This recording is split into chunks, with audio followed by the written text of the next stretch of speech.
नमस्कार, news star 5 मराठीमध्ये आपले स्वागत आहे. पाचशे ठळक बातमी. वाढतं वय, बदलती जीवनशैली, मानसिक अशांतता अशा अनेक कारणांमुळे सध्या स्त्री आणि पुरुषांना अनेक व्याधींना सामोरं जावं लागत आहे.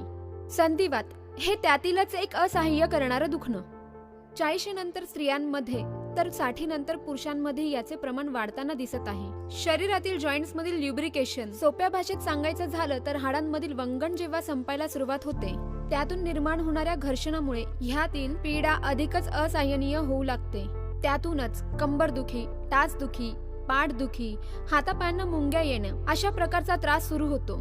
तुम्ही जर या त्रासापासून पीडित असाल तर आता चिंता करण्याची काही एक गरज नाही, कारण सक्सेस लाईफ मार्केटिंग कंपनी संधिवातावर एक रामबाण उपाय घेऊन आली आहे. Success ortho powder. आयुर्वेदिक औषधी वनस्पतींचे गुण असलेले हे पावडर आपल्याला देते संधिवातापासून त्वरित आराम. तर आता सक्सेस ऑर्थो पावडरला करा हाय आणि संधिवाताला करा कायमचं बाय. महावितरण व ग्राहक स्मार्ट मीटर बसवण्यावरून किल्ले मच्छिंद्रगडमध्ये चांगलाच राडा. महावितरण वीज कंपनीकडून ग्राहकांवरती स्मार्ट मीटर बसवण्याची सक्ती का?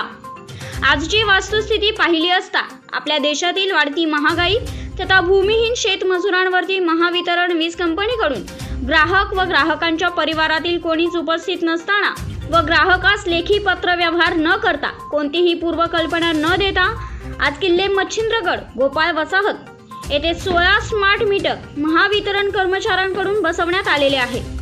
1 वाजल्यापासून ते 6 वाजेपर्यंत हे कामकाज सुरूच होते.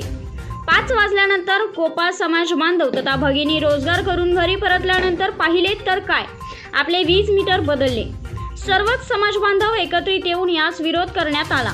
वेळीच महावितरणने वरिष्ठ पदाधिकारी उपस्थित राहिले व ग्राहकांना व्यवस्थित मार्गदर्शन करून होणारी वादावादी थांबवण्याचा प्रयत्न करण्यात आला, परंतु ग्राहकांकडून वादच केलेले दिसून आले. पर्यायाने पोलीस प्रशासनाला बोलवण्यात आले. पोलिसांच्या व गावच्या प्रतिष्ठित नागरिक तथा इतर सामाजिक कार्यकर्ते यांच्या मार्गदर्शनानुसार सदरचा वाद मिटवण्यात यश आले. मुख्य संपादक माननीय एकनाथ कांबळे सर. गोपाळवाडीवरून कमल पवार बोलते की आम्ही रोजगार करून खातो. आम्ही भांगलून रोजगार करून आम्ही खातो ना. अचानक आले तिनं आमचं मीटर बदलून दुसरं मीटर लावून गेली की आम्ही कुठनं पैसे भरायचे? आम्ही रोजगार करून खाणार माणसं आहे, आम्ही कुठनं भरायचे पैसे?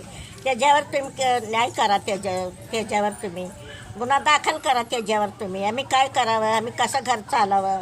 आम्ही भांगलून खाणार माणसं. आम्ही वेळेवर लाईट नाही भरली तर काय करायचं? कसं बसायचं आम्ही बिन लाईटाचं?